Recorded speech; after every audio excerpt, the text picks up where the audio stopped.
नमस्कार, आप सभी का स्वागत है। दोस्तों, भगवान श्री कृष्ण कहते हैं ऋतुओं में मैं वसंत हूँ। इसका अर्थ यह है कि वसंत ऋतु का हमारे धर्म में बड़ा ही महत्व है। वसंत पंचमी का पर्व इस वर्ष 29 जनवरी बुधवार को मनाया जाएगा। प्राचीन वैदिक ग्रंथों में और पुराणों में वसंत पंचमी का बड़ा ही महत्व बताया गया है। माना जाता है कि वसंत पंचमी के दिन विद्या की देवी माँ सरस्वती प्रकट हुई थी।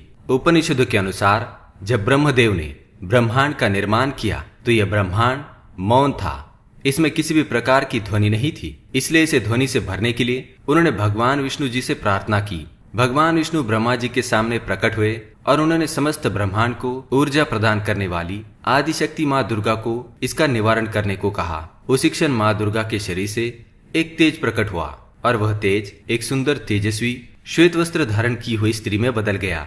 उस देवी के 4 हाथ थे, 2 हाथों में वीणा, बाकी के 2 हाथों में विद्या का माध्यम पुस्तक एवं माला थी। इस तेजस्वी देवी ने प्रकट होते ही अपने वीणा से मधुर नाद किया। वीणा से उत्पन्न ध्वनि ने संपूर्ण ब्रह्मांड को ध्वनि की ऊर्जा से भर दिया और तभी संपूर्ण ब्रह्मांड सुरों से भर गया।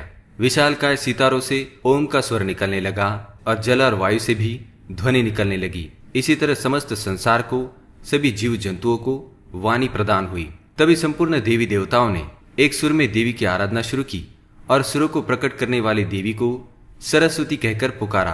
तभी से देवी माँ को सरस्वती कहा जाता है। माँ सरस्वती के प्रकट होने से मनुष्य को ज्ञान प्राप्त करने की जिज्ञासा मिली है। माँ सरस्वती की कृपा प्राप्त करके ही ऋषि मुनियों को वेदों का ज्ञान हुआ। माँ सरस्वती ही सुरों की जननी है। माँ सरस्वती को वागेश्वरी, भगवती, वीणावादिनी, शारदा और वाग्देवी ऐसे अनेक नामों से पूजा जाता है। ये विद्या प्रदान करने वाली देवी है। इसके साथ ही यह भी माना जाता है कि वसंत पंचमी के दिन प्रभु श्री राम शबरी से मिलने दंडकारण्य पहुंचे थे, इसलिए इस दिन का बड़ा ही महत्व है। ऋग्वेद में देवी सरस्वती का वर्णन करते हुए कहा गया है, प्रणो देवी सरस्वती वाजैर्भिर्जिनीवती धीनामणि त्रयवतु, अर्थात ये परम चेतना है। सरस्वती के रूप में ये हमारी बुद्धि, प्रज्ञा तथा मनोवृत्तियों की संरक्षिका है।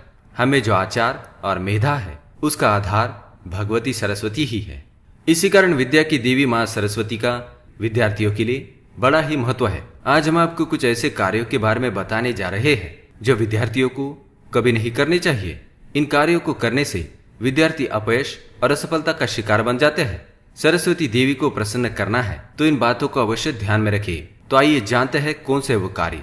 इससे पहले अगर आपने हमारे चैनल को सब्सक्राइब नहीं किया है तो इसे सब्सक्राइब जरूर करें और बेल आइकन को दबाना ना भूलें। पहली बात है देर तक सोना। वसंत पंचमी का पर्व बड़ा ही महत्वपूर्ण है। इस दिन देर तक सोने की भूल ना करें। सूर्योदय से पूर्व जागकर स्नान आदि करके श्वेत वस्त्र धारण कर देवी सरस्वती की पूजा करें। हो सके तो माँ सरस्वती के मंत्र ओम एम नमः का स्फटिक की माला से जाप करें। इससे मन शांत रहेगा और पढ़ाई में मन लगेगा। अगर रोज आप ऐसा करते हैं तो इसका आपको अच्छा फल मिलेगा। इस दिन देर तक सोने वाले विद्यार्थी सरस्वती माँ की कृपा से वंचित रह जाते हैं। इस दिन काले रंग के वस्त्र ना पहने।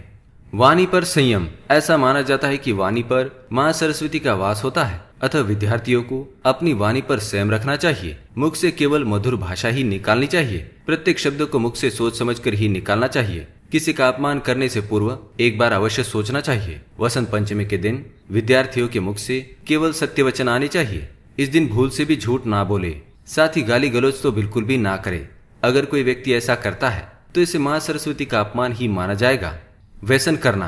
विद्यार्थी जीवन को व्यसनों से मुक्त रहना चाहिए। व्यसन मनुष्य के मस्तिष्क के साथ साथ उसकी सेहत पर भी प्रभाव डालते हैं। अगर आप किसी व्यसन के शिकार हैं तो वसंत पंचमी के शुभ अवसर पर सभी व्यसनों से मुक्त होकर प्रण लेकर माँ सरस्वती की कृपा प्राप्त कर सकते हैं। व्यसनों के प्रभाव में रहने वाले व्यक्ति विद्या को खो देते हैं, साथ ही भविष्य में इसके भयंकर परिणाम भुगतने पड़ सकते हैं। गुरु का अपमान। विद्यार्थियों को किसी भी परिस्थिति में गुरु का अपमान नहीं करना चाहिए। जो विद्यार्थी गुरु का अपमान करते हैं वे भविष्य में असफलता के ही शिकार बनते हैं। वसंत पंचमी के दिन अपने गुरु के चरण छूकर आशीर्वाद लेना चाहिए। इस दिन गुरु के आशीर्वाद का फल मिलता है। क्रोध ना करें। क्रोध विद्यार्थियों का सबसे बड़ा शत्रु होता है। क्रोधी विद्यार्थियों के मुख में माँ सरस्वती का वास नहीं होता। क्रोध व्यक्ति की स्मरण शक्ति पर प्रभाव डालता है। वसंत पंचमी के दिन विद्यार्थी को अपना मन शांत रखना चाहिए और देवी सरस्वती की आराधना करनी चाहिए। मांस का सेवन ना करें। वसंत पंचमी का त्योहार पवित्र त्योहार है। इस दिन केवल सात्विक आहार करना चाहिए। अगर माँ को प्रसन्न करना है तो इस दिन श्वेत और पीले रंग का भोजन करें। लहसुन और प्याज का सेवन ना करे। ये मनुष्य के अंदर तामसिक गुणों का विकास करते हैं। वृक्षों को ना तोड़े। वसंत पंचमी के त्योहार में प्रकृति में कई बदलाव होते हैं। इस दिन वृक्ष ना तोड़े और ना ही किसी पौधे को कष्ट दे। इस दिन वृक्ष लगाने से माँ सरस्वती की कृपा होती है। अतः इस दिन विद्यार्थी एक वृक्ष अवश्य लगाए। माँ सरस्वती आप पर अवश्य प्रसन्न होगी। देवी सरस्वती को फूले रंग प्रिय होते हैं। आपको इन फूलों से देवी की पूजा करनी चाहिए। देवी को प्रसन्न करने के लिए आप गेंदे और सरसों के पुष्प अर्पित कर सकते हैं। सरस्वती माता की पूजा करते समय माँ के सामने किताबें अवश्य रखें और उनकी पूजा करें। तो दोस्तों, ये थे वो कुछ काम जो विद्यार्थियों को नहीं करने चाहिए। अगर आप माँ सरस्वती के भक्त हैं तो कमेंट में जय माँ सरस्वती अवश्य लिखिए। इस वीडियो को देखने के लिए आप सभी का धन्यवाद करता हूँ। हमारे चैनल को सब्सक्राइब करें ताकि और भी जानकारी वाले वीडियो देख सके। धन्यवाद।